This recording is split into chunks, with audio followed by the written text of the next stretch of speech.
Dans la précédente vidéo, on vous a fait découvrir le fabuleux monastère d'Ostrog accroché à la falaise. Ensuite, on arrivait dans les Bouches-de-Kotor, certainement un des plus beaux endroits de ce pays, en tout cas le plus touristique. On a vite compris pourquoi, tant l'endroit est absolument sublime et atypique. On vous a emmené avec nous visiter la sublime ville de Kotor. Cette dernière étape clôturait la boucle que nous avions faite au Monténégro. Il était temps pour nous de passer en Croatie, mais vous verrez dans cette vidéo que nous avons dû changer nos plans.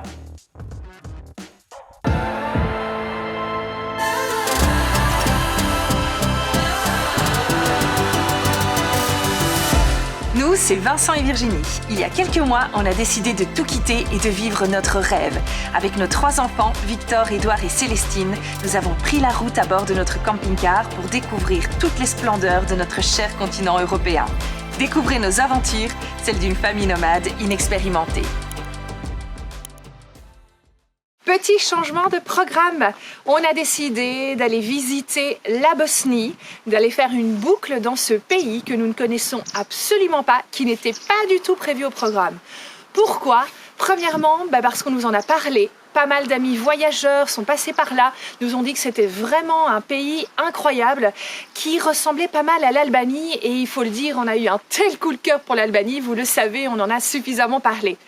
Et puis aussi parce que nous venons d'arriver en Croatie et on ne dirait pas là, mais il fait vraiment un temps pourri. On a profité d'une petite éclaircie pour faire cette vidéo-ci, mais on est arrivé, c'était vraiment la drache nationale, comme on dit en Belgique. On n'a même pas su visiter Dubrovnik, impossible, et on prévoit ce temps-là pour encore aujourd'hui, demain, après-demain et peut-être même encore après-demain. Donc on s'est dit qu'on allait s'accorder une petite pause dans notre itinéraire et faire cette boucle qui nous permettrait après de reprendre à zéro en Croatie parce qu'il y a tellement d'endroits incroyables qu'on a envie de visiter ici, ce serait dommage de manquer ça. Donc voilà. L'imprévu, c'est parfois de ça que naît de très très belles surprises, on en est sûr et certain. Donc c'est parti pour cette nouvelle découverte, on part en Bosnie.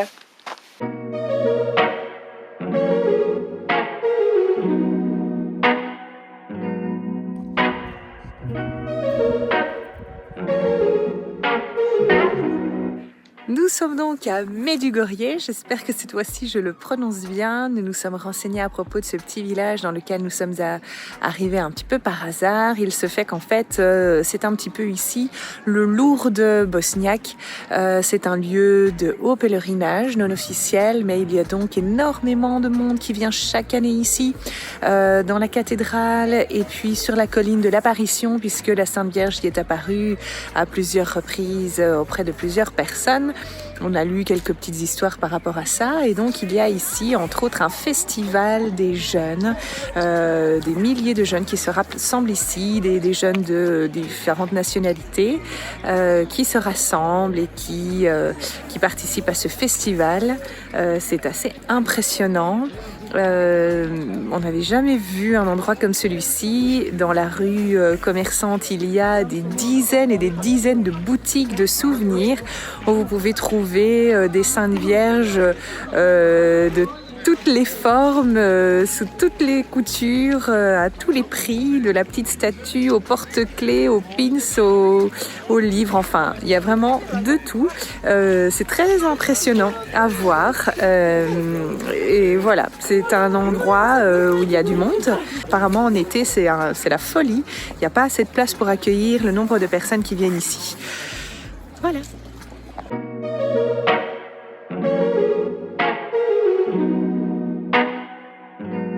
Aujourd'hui, on se retrouve aux cascades de Kravica après 2 jours passés dans un petit appartement à Medugorje. En fait, ce qui se passe, c'est que la météo était tellement pourrie et donc parfois il faut calculer un peu différemment. Au lieu de trouver un camping ou une aire de camping-car ou trouver une laverie, il vaut mieux louer un appartement avec machine à laver, et celui-ci avait même un séchoir. Je vous dis pas comme les machines ont tourné, et donc on est resté là 2 jours, le temps de se reposer.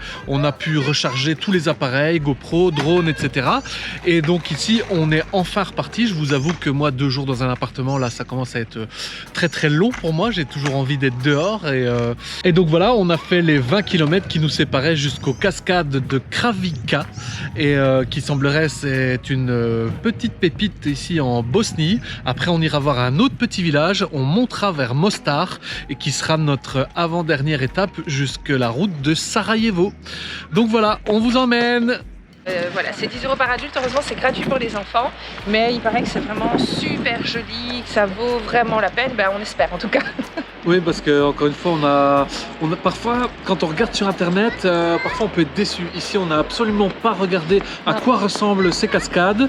On l'a vu parfois sur des panneaux publicitaires, mais voilà, là on a payé. Si, moi je me suis un peu renseignée, je sais, c'est toi qui ne t'es pas renseigné du tout sur la Bosnie, parce que c'est vrai que c'était pas prévu à la base qu'on vienne ici, mais il paraît que c'est un petit peu les Plevice, les cascades de Plevice, mais en Bosnie, mais peut-être moins touristique, moins cher aussi, parce que à Plevice c'est beaucoup plus cher encore. Donc voilà, on y va, on verra bien. On verra bien. Bon, alors on se rapproche tout doucement et franchement ça fait déjà un boucan de dingue, donc c'est assez surprenant. Pour l'instant on voit encore rien du tout.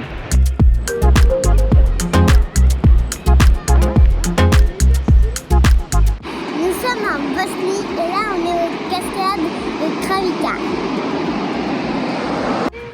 On a fait tout ça, après on va monter jusqu'à Mostar et puis on va monter jusqu'à Sarajevo. Et après on verra bien, Bon, pour 10 €, on est quand même content. Il y a un aménagement, on va dire, il y a un petit chemin, une petite barrière, tout est aménagé, il y a un petit sentier qui surplombe les cascades. Et là, on va descendre et j'espère qu'on va pouvoir aller se rendre au pied de la cascade.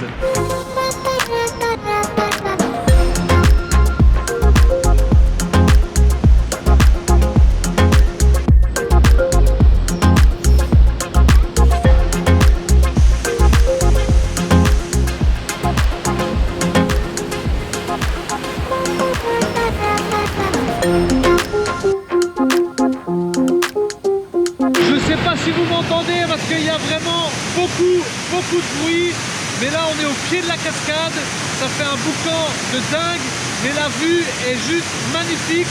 Et en plus de ça, on a juste eu une éclaircie de soleil qui, à mon avis, va pas durer très longtemps, donc on en profite un maximum. Et je pense que je vais essayer de sortir le drone.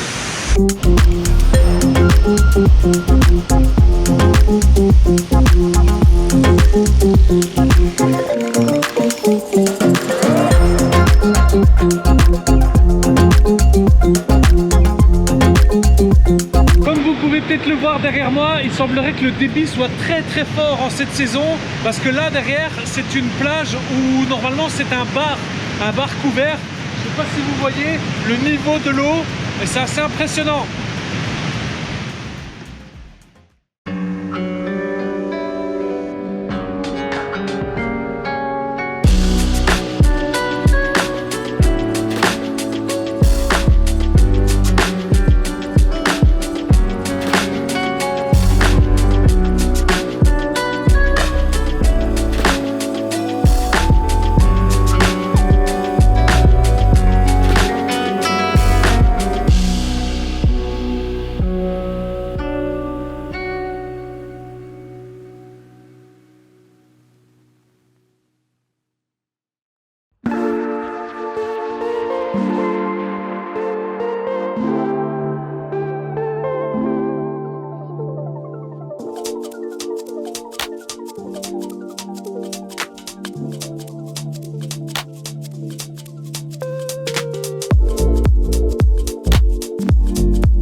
Quel endroit incroyable! Franchement, si vous passez dans le coin, venez faire un petit tour à Positelj, c'est sublime comme village. Vraiment, c'est très photogénique et on a des vues de dingue sur les environs. C'est très beau.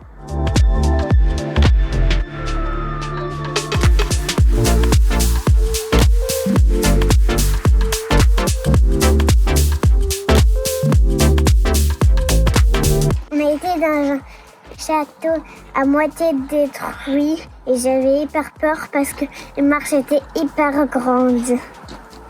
Effectivement, on a fait un petit peu d'urbex de château, mais c'est vrai qu'il faut faire attention. C'est pas tout à fait aux normes européennes, on va dire, mais bon, ça va. Il n'y a pas de réel danger, sinon on n'aurait pas laissé Célestine y aller.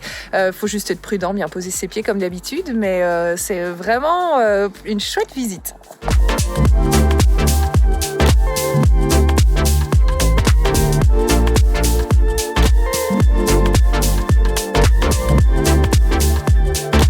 Super gros coup de cœur pour ce village, vraiment j'adore cette ambiance, ce paysage incroyable avec cette rivière, ces montagnes, la vallée et puis ces maisons tellement bien préservées alors qu'on sait pourtant que le village a traversé une période très très compliquée avec les différentes guerres. Vraiment gros coup de cœur et ça me refait penser à 2 autres villages pour lesquels j'avais eu aussi comme ça un énorme coup de cœur en Italie, c'était Navelli et Matera. Je repense à ces 2 villages-là et je me dis, c'est dingue tout ce qu'on a déjà vu dans ce voyage. J'avais l'impression qu'on avait peut-être déjà tout vu. Eh bien non, en fait, il y a encore tellement de belles choses à voir.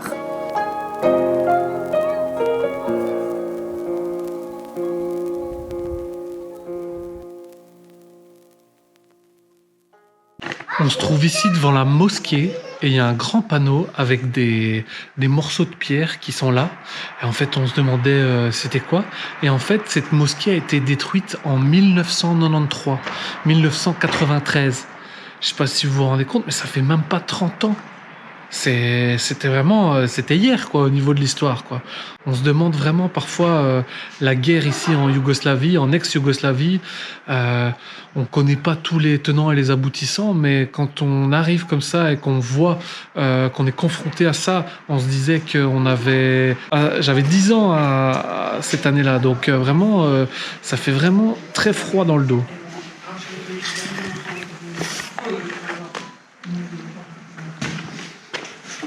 Nous revoici dans Benjam après une très bonne soirée. Nous avons passé un très bon moment et de chouettes retrouvailles avec nos amis de En route mauvaise troupe, Benoît, Marie-Laure et les enfants qui étaient super heureux de tous se retrouver.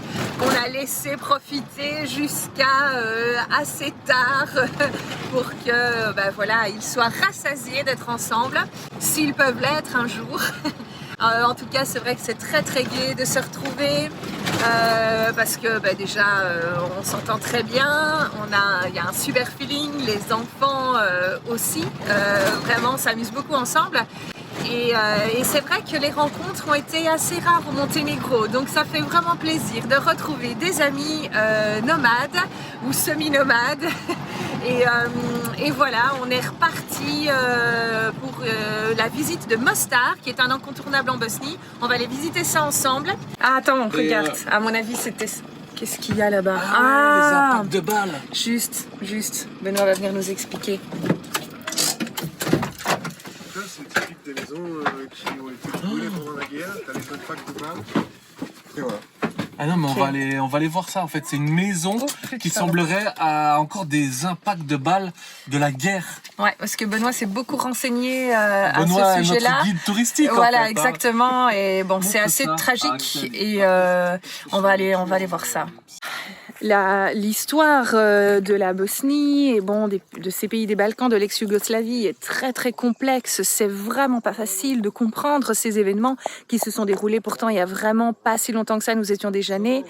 Et voilà, et c'est sûr que quand on visite des pays comme celui-ci, les stigmates de la guerre sont tellement présents et on pourrait les ignorer, fermer les yeux, mais c'est impossible. Et puis c'est comme ça, je pense que c'est important quand on visite un pays de s'imprégner de son histoire, d'essayer de mieux le comprendre, d'avoir aussi une sorte de recueillement. Et l'idéal, c'est de s'en rendre compte aussi, surtout en discutant avec des gens du pays qui peuvent nous expliquer leurs ressentis, en allant dans les musées, pour vraiment se faire une idée concrète de ce qui a pu se passer ici.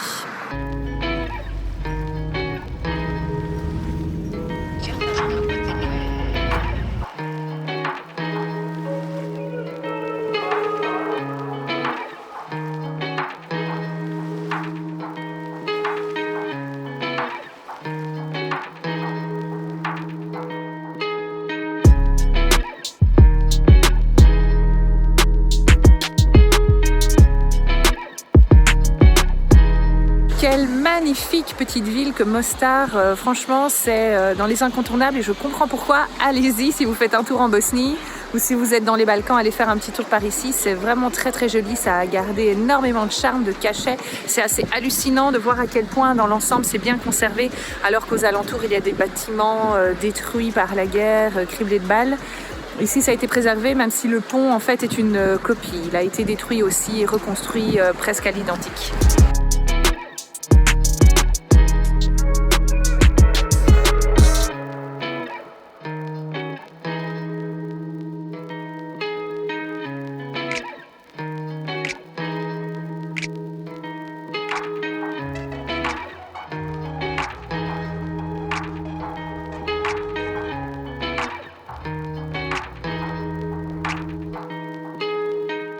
On va se faire plaisir.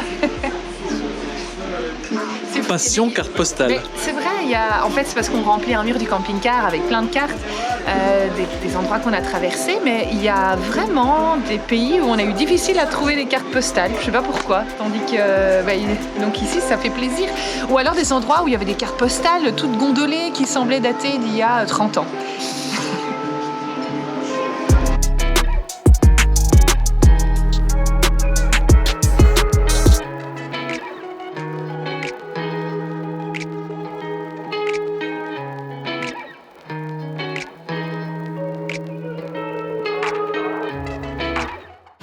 Et nous revoilà dans le camping-car après une magnifique journée à Mostar. C'était vraiment super, on a eu de la chance avec le temps. Comme quoi il faut pas regarder la météo qui prévoyait de la pluie toute la journée. Ça a été tout l'inverse, il a fait très beau. La pluie commence seulement à tomber un petit peu maintenant, donc ça va, on s'en sort plutôt pas mal. En plus, Vincent a trouvé un petit magasin de réparation de téléphone et donc il a quand même dû un petit peu débourser une sacrée somme, mais moins que s'il avait dû s'acheter un nouveau téléphone. Et au moins, ça a été très rapide et en 1h30 c'était fait. Il a pas de problème de données, enfin tout est là, donc c'était la meilleure solution. Et puis voilà, c'était vraiment super de passer cette journée avec En route mauvaise troupe. Encore des beaux souvenirs partagés tous ensemble, même si ce sont des visites très particulières dans ce genre de ville tellement marquée par la guerre si récente. Donc c'est très particulier, perturbant de visiter ces lieux. C'est très beau. Il y a un côté de la ville qui a été complètement restauré, qui est vraiment très très joli. Et juste à côté, on voit des bâtiments encore criblés de balles, complètement détruits. Enfin, c'est terrible. C'est terrible et ça nous fait... on en discute beaucoup forcément et on se dit que c'est quand même incroyable quoi en 2022 parce qu'évidemment on pense à ce qui se passe actuellement, on se dit que c'est quand même incroyable et que comment est-ce possible d'arriver encore à ce genre de situation et que finalement l'homme n'apprend quand même pas de ses erreurs et qu'on a bien de la chance de vivre en Belgique, dans un pays en paix. On souhaite qu'il le reste le plus longtemps possible et voilà. Et donc c'est une façon de visiter, de voyager qui est quand même un petit peu particulière malgré tout, mais que nous sommes heureux de faire parce que je pense que c'est important de retourner dans ces villes qui sont tellement marquées par l'histoire, qui ont une réputation finalement qui les poursuit d'endroits tragiques, violents, etc. Et malgré tout, là-bas, il y a des gens qui vivent aujourd'hui, qui essayent de se reconstruire, de vivre, de gagner leur vie comme tout un chacun, de partager, d'échanger, de rencontrer. Et voilà, donc on est heureux d'être venus ici.